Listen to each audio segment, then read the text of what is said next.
Breaking the News with Des Clark.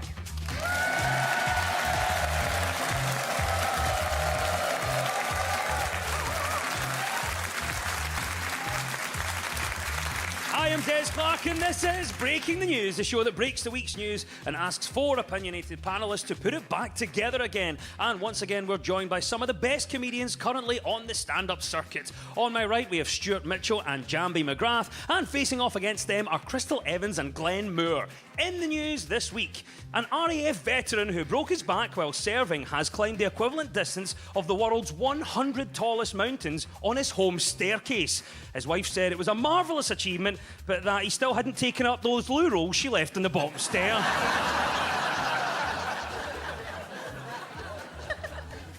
The University and College Union has announced that members across the UK will strike over pay and pensions. The union represents both lecturers and librarians, leading to the picket line chant, "What do we want? Fair pay! When do we want it?" Shush. And First Minister Nicola Sturgeon spoke to the new Prime Minister Rishi Sunak on his first day in office. She says she'll ring him again in a week or on his last day, whichever comes sooner. Right, you've met the panel. Let's crack on with round one.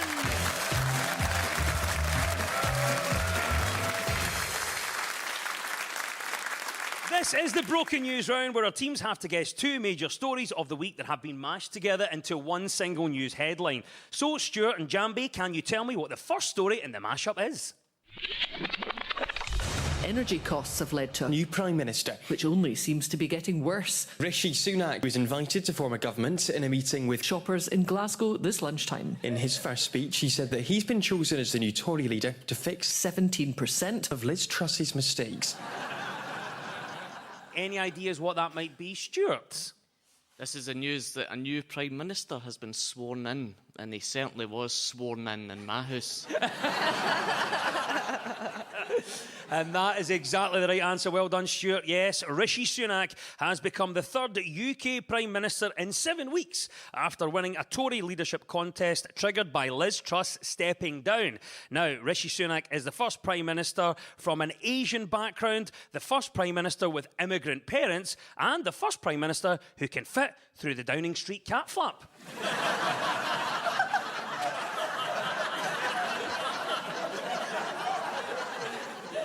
So a momentous week for many reasons.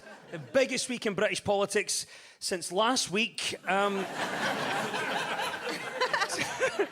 Jambi, what do you make of what's happened in the last week? How do you think Prime Minister Sunak will get on in the job? I think he'll be brilliant because he basically proves now that no job is impossible to steal for an immigrant.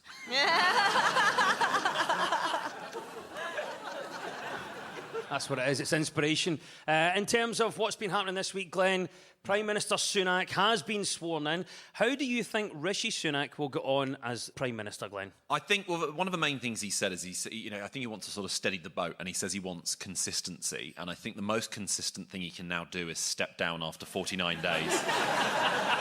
I want him to be in power for such a short amount of time that the term Prime Minister becomes a unit of measurement. So that you go, I'm running really late, but I'll be with you on a Prime Minister. What do you make of Rishi Sunak's plans to tackle the country's problems, Stuart? Well, I think he's got obviously a huge task. I think in order to solve the issues and to get the general public on side and to gain trust, he needs to get all the MPs in a room. Someone should lock the door and then don't let them come out of there.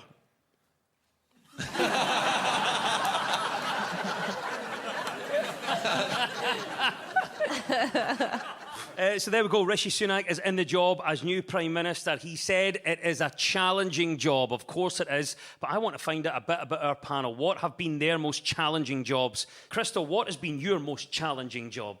I, for many years, was a waitress and bartender. And I worked in New York at a very fancy private club. And it was like for millionaires and billionaires, and a lot of them were politicians. And like, I know the super rich get a lot of hate these days, but like, as someone who worked for them for 2 years, I just want to say, like, yeah, that's correct. They are the worst people on the planet. And there was this one guy who was a member there, who is the creator of a now very popular meditation app. And it's really ironic because I've now had to download the app to quiet the voices in my head from when he verbally abused me for the temperature of his mint tea.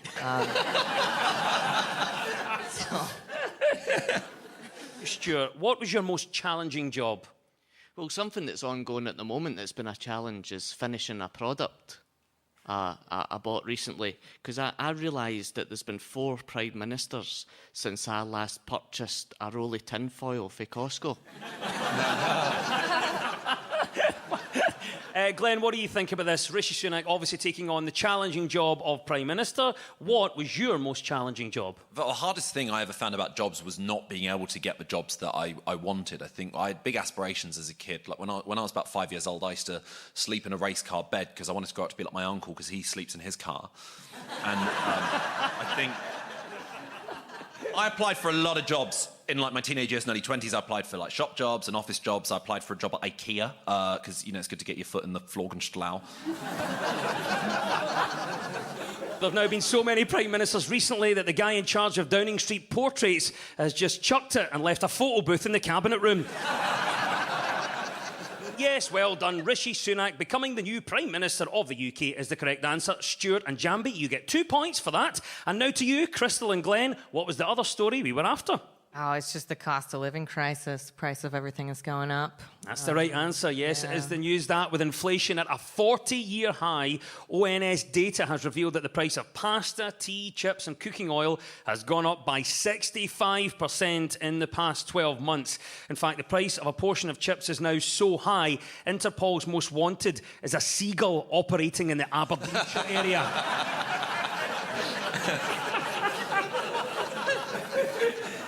So, Crystal, now you're indoctrinated into Scottish life, so are you worried about the price of chips? Oh, extremely. I mean, like my chip intake is pretty high, just like all chronic chip eaters, or as I like to call them, comedians. Like I used to get a free portion of chips at the clubs that I worked at, and now I have to pay like £2 for. Yeah, I know. We used to all stand backstage and like swim in big piles of chips, like Scrooge McDuck in the gold coins. Or if you don't know who Scrooge McDuck is over here, Rishi Sunak, I guess. Do you know, it's so funny. I was reading this, and it said everyday items, chips, biscuits, and bread, basically white people food. And it's so weird, though, because, you want there to be a crisis that affects white people because it's going to be resolved. It's called the basket of goods. Have you heard this? There's 70 items in the basket of goods that determine inflation. And this year, they've put in a sports bra. Yeah. A sports bra. Yeah. Did you see that? Yeah. It's ironic, though. It's ironic because clearly they want stability in inflation and they don't want it bouncing up and down. Glenn, what about you? Affecting all of us, of course, but how is the cost of living crisis impacting you? Quite a lot. I'm trying to save electricity in any way I can. I've started sleeping under an acoustic blanket. The difficult thing is you can't complain to your parents about it. That's how it's affected me, because they'll always tell you how much harder it was in their day, and their grandparents tell them how much harder it was in their day. I can't complain to my parents because their lives were harder. My dad's earliest memory is of getting hit around the head with a cricket bat when he was 42. I can't beat that. Stuart Mitchell, we're talking about the cost of living crisis, but how has it impacted you?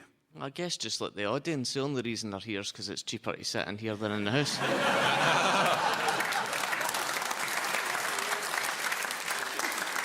Crystal, do you have any top tips for saving money? I don't know. I suppose as a woman, I could stop buying beauty products and pretending like they might actually do what they claim. It's like a collective female hobby, isn't it? I don't know, because they don't work. We know this, and we keep buying them anyway. But they can be really low-key condescending, though, you look at a beauty product and you'll be like, oh, this one will cure my dull skin and my dull personality, right? That's not going to help, Sheila. Well, I've caved in and bought myself an air fryer. Well, the thing is, having an air fryer has basically meant that we have to go vegetarian because we can never fit a turkey inside a... just the roast potatoes for Christmas then. I used to hate when my husband, like when he falls asleep and he breathes on my back, but now I realize that's a very good way to keep me warm at night. Do that thing you do for me. What, the breathing? Aye, hurry up. Breathing here. Yes, well done, Crystal and Glenn. You get 2 points for that. It was the mashup of the ongoing cost of living crisis and Rishi Sunak becoming Prime Minister. And at the end of that round, it's 2 points apiece.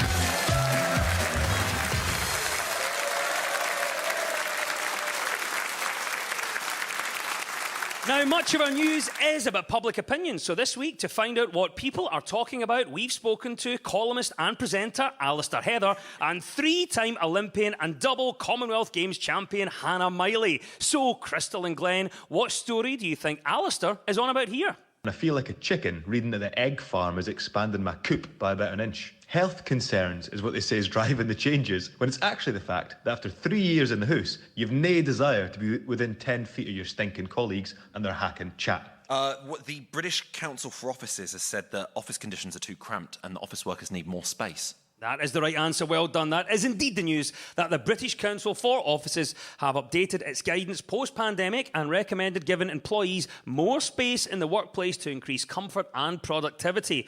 Offices have been trying to tempt home workers back in with perks such as free coffees and sofas, though most agree it'll be some time before they let you watch bargain hunt in just your pants. I don't think any research is required with certain issues, like especially in somewhere like an office. Like, who wants to sit less than 2 meters away from someone who's probably either watching porn or just counting the seconds until they can eat their sushi lunch from Boots, you know? What do you think are the most annoying things about working in an office? It's colleagues, 100%. It's colleagues, because you're forced into friendships that you don't want. I worked in an office years ago, and my boss on my first day, I realised how much I hated him, because he offered me a drink and he said, would you like a cappuccino or a cuppuccino? And I wanted to murder him. And he pointed at my desk on my chair and he said, bon appetit. I had to work with this person. I have worked in a couple offices, and I have to say the worst thing about it is definitely the cold hand of time that slowly, undetectably closes around your throat, reminding you that you were meant to do something different with your life, like something creative and fulfilling. But now it's too late, and there's no way. You've spent your whole life making someone more privileged than you richer. And the coffee. Well, I must admit, I was one of these people that would always use your mug. I know, but when you got to go, you got to go.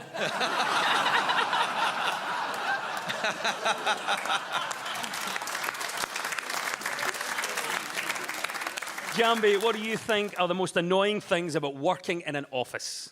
The aircon, seriously, the aircon, especially in the summer, they always keep it so cold, and I always wondered why they need to have their offices so cold, and then I realized it's just to keep the temperatures down, because otherwise people would be tearing each other apart, so they need to anesthetize us. Crystal Evans, how would you encourage more people back into the office? 2 words, Naked Thursdays. And thank you for everyone in the audience for participating in this today.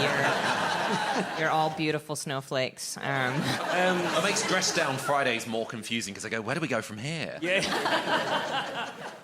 Well done, of course, for getting the correct answer there. The British Council for Offices has updated its guidance on making the office a better place to work. Suggestions include more space per worker, better dining facilities, and with Christmas approaching, reinforced glass on the photocopier. Recommendations to increase office space is the right answer. 2 points goes to Crystal and Glenn. Right to you, Stuart and Jambi. What do you think Hannah is talking about here? I think we all have that sort of innate need to be accepted by them. They are manipulators in that they will get us to do ridiculous things for them to get what they want. Might not be necessary, but I think they want us to do that. And we also want to do it too. So we'll quite happily make fools of ourselves just to get a little bit of love and affection from them. Yeah, this is a research that proved that speaking to cats with a baby voice, they're more likely to listen to you. And that is the right answer. Well done. It is correct. Scientists in Paris have found that using baby voices with your cat helps people to bond and communicate with them better. Apparently, felines are more responsive to higher pitches, sing-song tones, and less attentive if a more serious tone is used. Here's the question for you. Have you ever talked to your pets? Actually, when I was growing up in Kenya, when I was little, my father bought my brother and I a little puppy. And this was quite unusual because in Africa we don't keep pets because it's very difficult to love our predators. But you know, like cats and black people have a lot in common because they're always profiled and stereotyped, and we hate sirens. Crystal, here's a question. Have you ever talked to your pets? If by pets you mean my kids, then obviously no. Can't be bothered. No, I don't have any pets at the moment because being expected to clean multiple species' feces is too much. Species feces, by the way, copyrighted. That's my politically charged heavy metal band. Glenn, what about you? Have you ever talked to your pets? I've been spoken to by my pets. Now, I'm not insane. Let me clarify. My parents every year send me Christmas cards from their dogs. Yeah. And they'll write, like, "We love you," and they do it in, like, deliberately really bad handwriting, as if to be like, well, let's not be far-fetched. Let's keep it realistic. The dogs wouldn't be able to do calligraphy. Do you think cats get a bad press? I think, yeah, some of them do. I mean, Garfield, my sister loved Garfield. I hated Garfield. So sarcastic, wasn't he? Jokes on him, wait till he sees the price of lasagna. Jambi, do you think there are any circumstances in which baby talk is ever acceptable? Yeah, when you've been denied a mortgage. I mean, that's the only way that you can appeal to Santander or the others. Talking to a cat is very much like talking to an Alexa with a Scottish accent, in that if they respond at all, it's never to do what you asked. 2 points goes to Stuart and Jambi!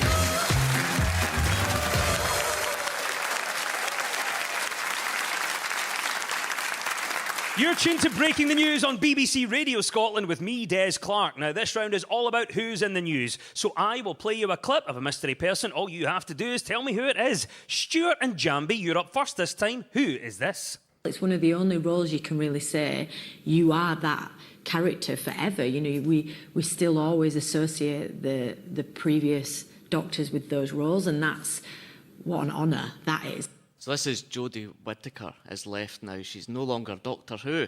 That is the right answer. It is indeed actor Jodie Whittaker, who this week signed off as Doctor Who after 4 years in the iconic role. Fans will now have to wait till November of next year to see the next Doctor, but that's reasonable compared to current NHS waiting times. I did see that there was a peak audience of 4 million watched her regenerate into David Tennant, which is slightly lower than those that tuned in to see Liz regenerate into Rishi.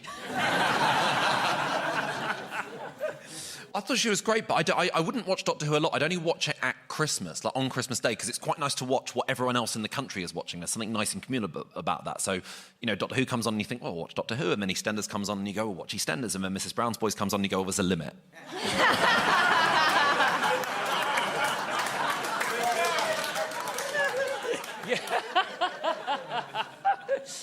What do you think then, Crystal? So we've got Jodie Whittaker here stepping down after 4 years in the role of Doctor Who. Are you sad to see Jodie go? I am, yeah. I do think it's great that Doctor Who was played by a woman. You know, I felt really empowered when I read one article about it in 2017 and never thought about it again till just now.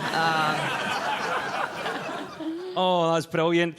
So here's a lovely question, actually. If you had a TARDIS and could travel anywhere in time, where and when would you go? I would travel to the year 2060, and I'd be standing at the bottom of Princess Street, and I would say, no roadworks.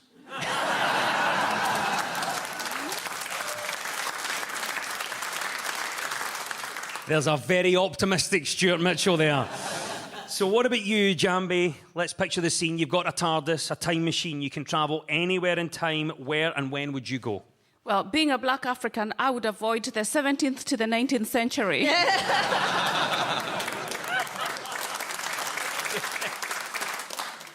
I would go back to 2005 and tell 15-year-old me that church bell ringing lessons will not make me the babe magnet I anticipated.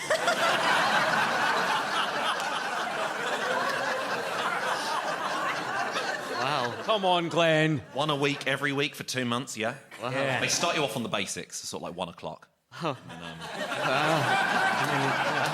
Build up after that. Oh, ding dong. So funny. Krista, we're finding out lots about our panel this week. Let's turn to you and ask you this question. If you had a TARDIS and could travel anywhere in time, where and when would you go? I would go back to 25 minutes ago before I started picturing this audience naked. Thought it was a good idea at the time, but can't get it out of my head now. That's your own fault. You brought that on yourself and on all of us. The next Doctor will, of course, be played by Ncuti Gatwa, a Rwandan Scottish actor who grew up in Dunfermline, giving him plenty of experience of travelling back in time. Right, it's to you, Crystal and Glenn. It's your turn. Who is this and why are they in the news? I got a taste of what it was like. And even though there are risks involved, the rewards that you get back were incredible. And I loved every minute of it and wondered if I could possibly do that myself. And got some advice, signed up, did my training, and here I am. That is Penny Lancaster, Rod Stewart's wife, and she's become a police officer. That is the right answer. It's model and TV presenter Penny Lancaster, who this week celebrated qualifying as a special police constable by taking part in a passing out parade in London. Penny Lancaster proudly posed at our passing out parade with the City of London Police on Tuesday. She said it was especially gratifying to be involved in the passing out, as it's usually just Rod that does that. Penny Lancaster, a new career. Do you applaud Penny for doing this? Yeah, I mean, it's great for her. It's less good for Rod Stewart because, like, he's a big celeb. You'd sort of think he'd be able to get away with anything, and now he lives with a police officer. Yeah. And now you just feel like, you know, you can't relax in your own home because you feel like you're always going to be on the right side of the law. He'll be coming out the bathroom and she'll be like, did you just use the big flush, even for wheeze? And he'll be like, no. Literally spending a penny. Yeah. Yes, no, you're right. Have you ever had any run-ins with the law? When I was 19, I lived in Hollywood for like 6 months, and I climbed up to the Hollywood sign with some friends, like which you're not supposed to do. And a lot of people don't know this, but the Hollywood sign is right in the middle of a very rich neighborhood called Hollywood, and we were like halfway up, and this cop shouted at, like, "Stop right there!" And like we were terrified, you know. And he started interrogating us, and then we kind of realized as he was asking us questions that he wasn't a real cop. He was just like a security guard at one of the houses nearby. And then he pulled out his phone and he was like gonna call like the real police. So we just all started walking away, and he was like yelling at us, like, "Stop, come back here right now," but we didn't. So like I'm pretty sure there's still a warrant out for my arrest in Hollywood. And that's the real reason I moved to Scotland. So. The most serious crime I've ever committed is probably bribery, because I'm not proud of this, but I was quite low on money a few years ago, and I went to the bank, and the bank teller said, "I'm sorry, Mr. Moore, there's only £5 in your account." And I said, "Really? Well, how about now?" And I slid him a £10 note. He said, "Well, it's just gone up to 15."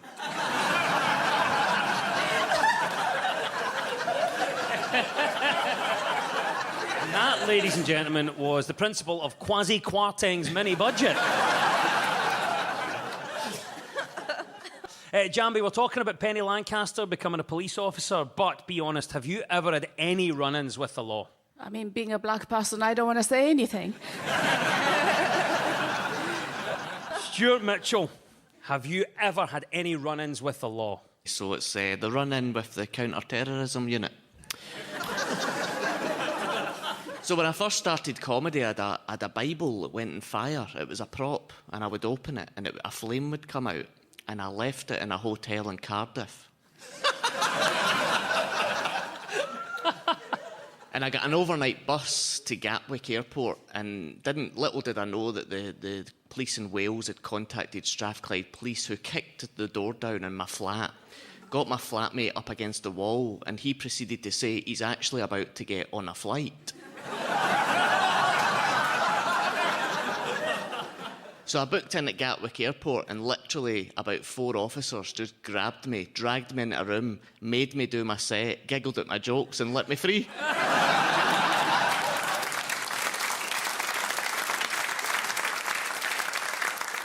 Yes, Special Police Constable Penny Lancaster is indeed the correct answer, and 2 points goes to Crystal and Glenn.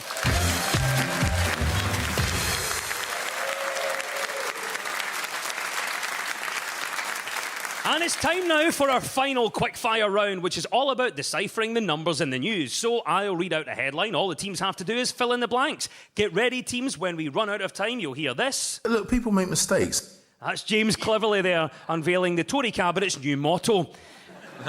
Right, here we go. Fingers on buzzers. First question for you. It is this. What is 125 years old? Glenn. Jacob Rees-Mogg's kids. What is 125 years old? Jambi. Retirement age. The way things are going, it absolutely will be. What is 125 years old? Crystal. The average age of those chocolate flakes you get at ice cream stands. Yeah. What is 125 years old? Stuart. Is it the youngest staff member at B&Q?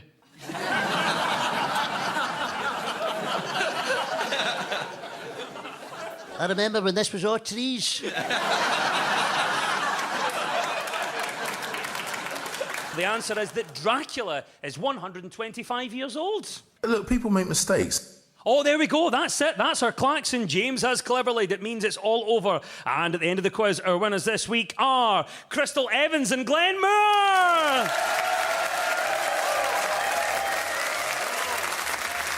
And commiserations to Stuart Mitchell and Jambi McGrath.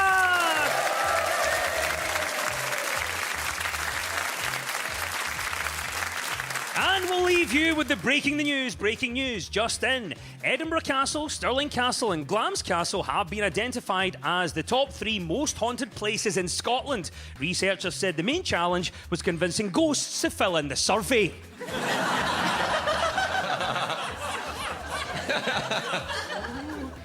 Aberdeenshire man Connor Cruden is heading to Germany to represent the UK in the World Plumbing Finals next week. Connor says he's excited to be taking part before adding that he couldn't actually do next week now, and would the week after be any good? And it's the 125th anniversary of the novel Dracula, and to mark the occasion, images of bats are being projected onto Whitby Abbey. The event attracted a crowd, and also Batman, who charged a call-out fee of £49 for a false alarm. The news is broken. I've been Des Clark. Goodbye!